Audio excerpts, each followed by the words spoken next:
In 1947, in a quiet corner of Lancaster County, Pennsylvania, a young Amish farmer named Enos Byler did something his neighbors had watched their fathers and grandfathers do for as long as anyone could remember.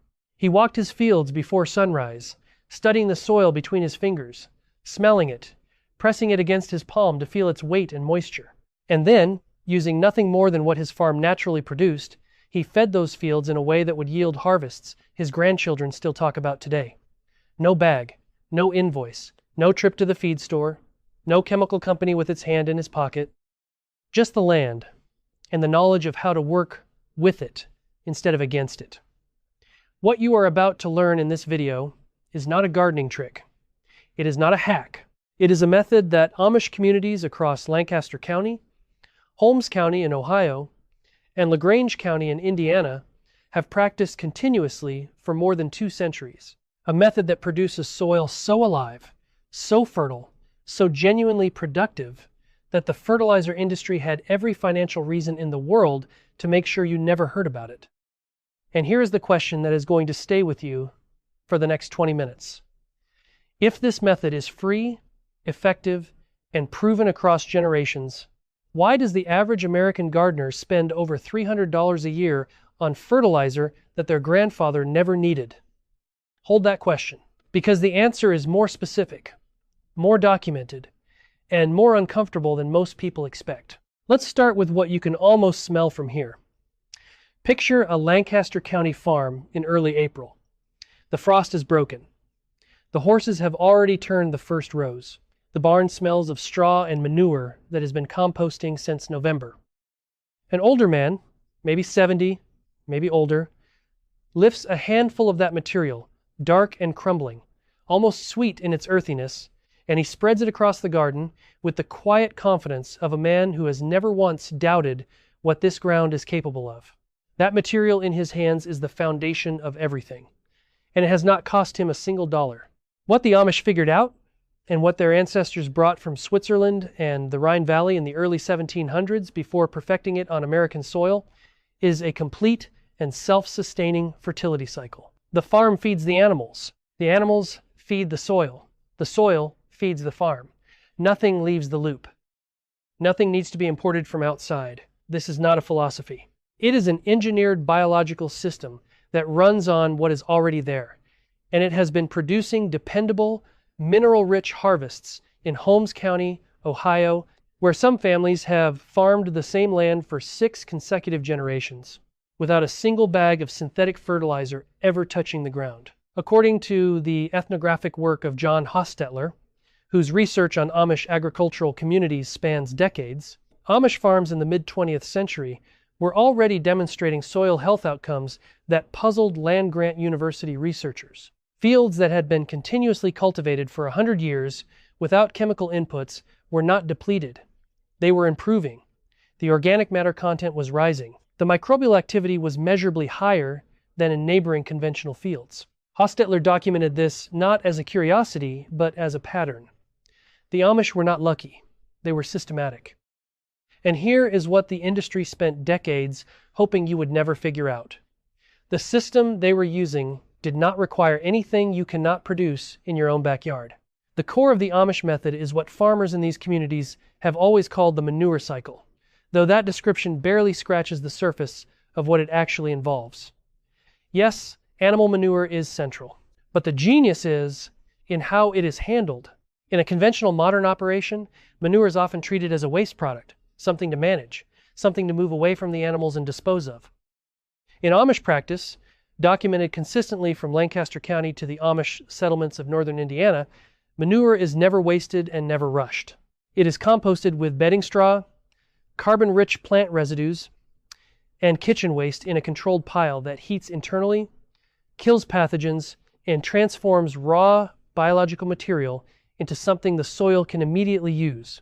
The thermophilic composting process, the scientific term for what happens when a pile of organic material reaches internal temperatures between 130 and 160 degrees Fahrenheit, was not invented in a laboratory. It was refined over centuries by farmers who noticed that certain piles broke down faster, smelled better, and produced darker, richer material that made their crops grow stronger. The Amish did not call it thermophilic composting. They called it making good manure. But the mechanism is identical to what soil scientists describe today, and it works for reasons that are entirely explainable. At those temperatures, weed seeds are destroyed, harmful bacteria are eliminated, and the resulting material is dense with the nitrogen, phosphorus, and potassium your plants need, along with dozens of trace minerals and, critically, billions of living microorganisms that make those nutrients accessible to plant roots. Now here is where the story takes a turn that should make you genuinely angry. In 1947, the same year Enos Byler was walking his Lancaster County fields at dawn, something very different was happening in the offices of American chemical companies that had spent the Second World War manufacturing explosives. The war was over. The factories were still running. The nitrogen that had gone into TNT and artillery shells had to go somewhere. And the answer those companies arrived at, with significant support from the federal government, was to redirect that nitrogen into a new product, synthetic fertilizer. This was not hidden. The transition from munitions to agriculture was openly discussed in industry publications of the time. The Haber-Bosch process, developed in Germany in the early 20th century to synthesize ammonia from atmospheric nitrogen, had already made synthetic fertilizer technically possible. What 1947 brought was the economic pressure and the industrial capacity to make it the dominant model. Within a decade, American soil science was being rewritten not by independent researchers, but by scientists with ties to the companies that had the most to gain from making every farmer in the country dependent on a product they had to buy every single season. If you have a garden and you are tired of being told what to buy every spring, drop the number 47 inches in the comments, or even better, tell us the state you are gardening in. Let's see how many of us are out here doing this the right way. The timing of this shift is not a coincidence. In the 1950s, the agricultural extension services attached to land-grant universities across Pennsylvania, Ohio, and Indiana began actively discouraging composting in favor of synthetic inputs. The messaging was simple and deliberate. Synthetic fertilizer is more precise, more reliable, more modern. Your grandfather's manure pile is a health risk. Your grandmother's kitchen compost is inefficient. Trust the bag. Trust the label. Trust the number on the analysis. Meanwhile, in Holmes County, Ohio, Amish farmers kept doing what they had always done. They did not attend the extension service meetings. They did not receive the university bulletins.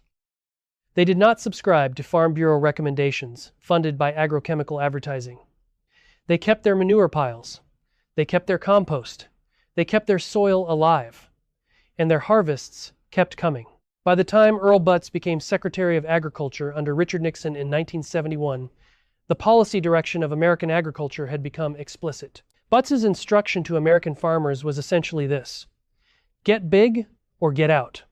Consolidate, mechanize, specialize. Grow one crop on as many acres as possible. Buy the inputs you need to make that crop work.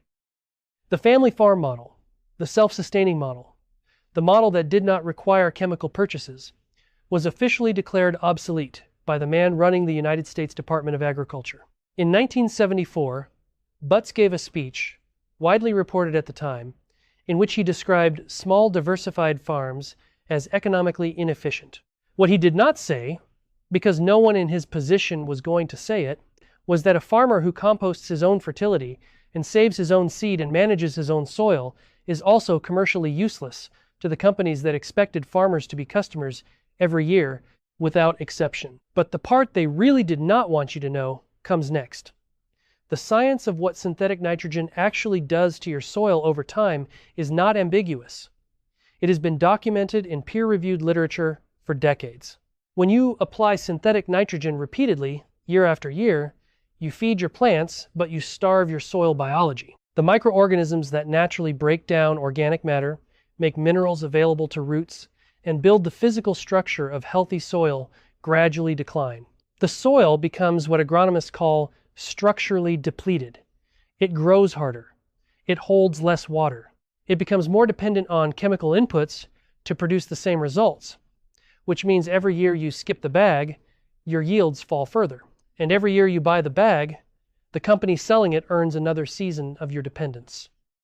an Amish farmer in his 70s in Holmes County, Ohio, a man whose grandfather learned this soil from his grandfather, who learned it in 1898, will tell you something that every soil scientist who is not on a corporate payroll will confirm.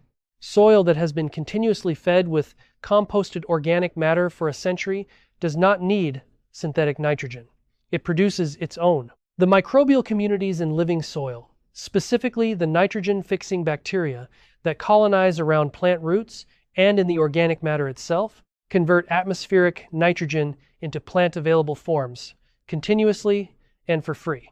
This is not alternative science. This is basic microbiology. It is in every soil science textbook, published before 1960, before the industry had a reason to bury it in footnotes. Let's talk about what this method actually looks like, because this is where the practical knowledge lives. The Amish composting system that has survived intact in these communities is not complicated, but it is specific. It begins in the barn, not in the garden. Every animal on an Amish homestead, the draft horses, the dairy cows, the chickens, the pigs, contributes to the fertility cycle. Their bedding straw is mixed with manure and allowed to begin breaking down before it ever reaches the compost pile. In many Lancaster County farms, according to historical records and ethnographic documentation, the barn floor itself is designed to facilitate this pre-composting.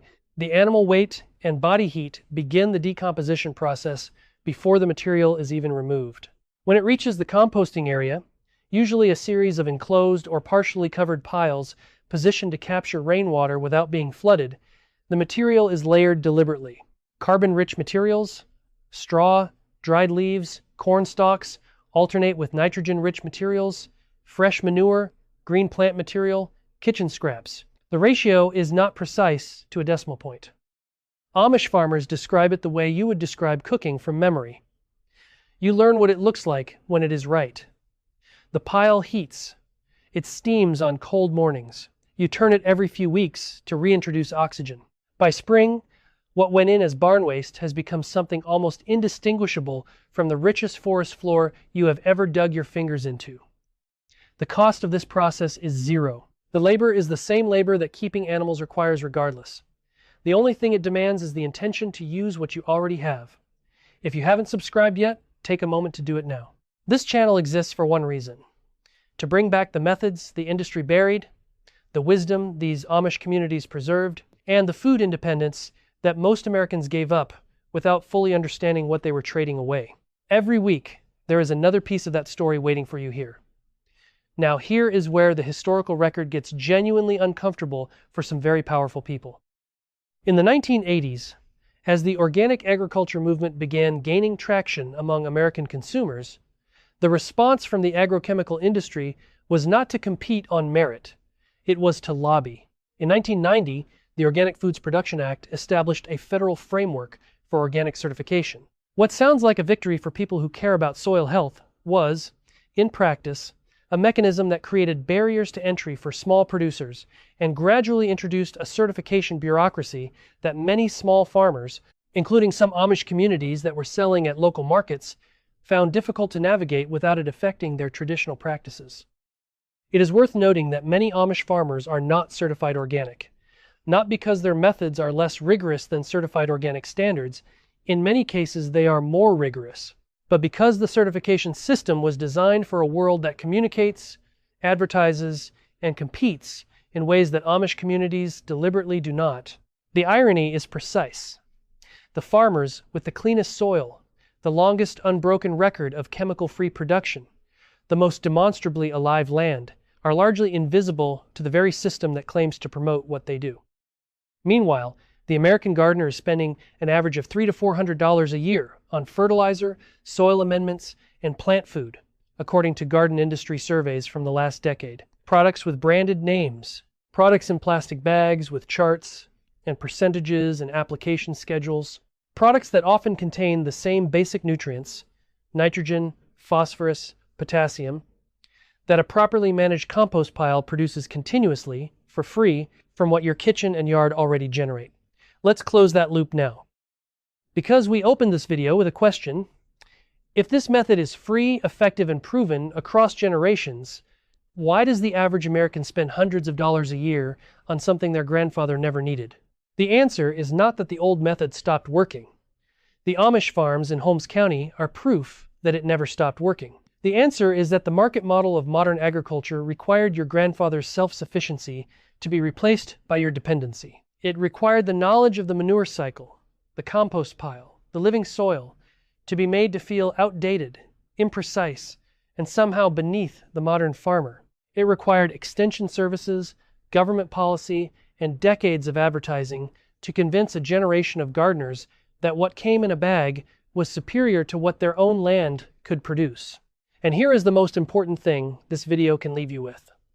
What you do in your backyard garden this spring is not a small decision. Every bag of synthetic fertilizer you skip and replace with a properly managed compost system is a vote against the dependency model. It is a decision your grandfather made by instinct and that you can now make with intention.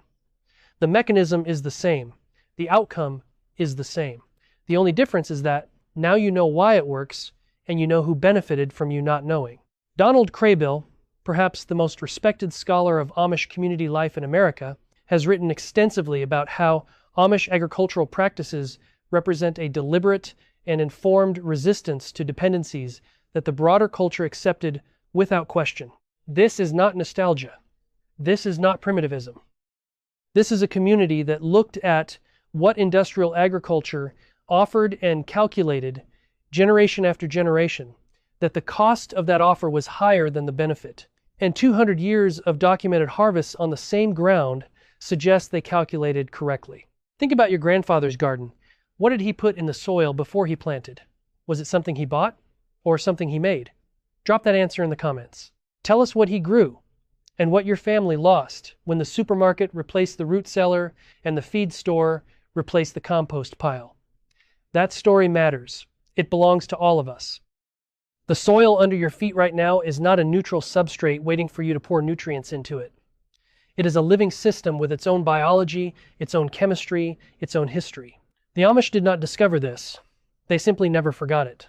And what 2 centuries of practice in Lancaster County and Holmes County and LaGrange County proves is that the land, managed with the intelligence of the compost cycle and the patience of someone who thinks in generations rather than quarters, will never let you down. The industry spent decades burying that truth under marketing budgets and policy language and university curricula funded by the same companies selling the bags. But the Amish kept the knowledge alive in their barns and their piles and their dark spring soil. And now you have it too. Start a pile this week. Use what your kitchen generates. Use what your yard produces. Layer it the way a Lancaster County farmer layers it. Carbon, nitrogen, moisture, air, patience. By next spring, you will have something in your hands that no label can replicate and no corporation can sell you. You will have living soil. And that is the kind of independence that no one can take from you once you know how to make it. If this video opened your eyes to what we gave up and what we can still take back, give it a like. Share it with someone who is still buying bags every spring without asking why. And leave a comment below telling us what your grandfather grew, what your family raised, or where in America you are rebuilding the kind of garden that does not depend on anyone's supply chain. We read every single one of them. America did not get weaker because its soil got worse. Its soil got worse because it was taught to get weaker. The Amish just never got that lesson, and neither should you.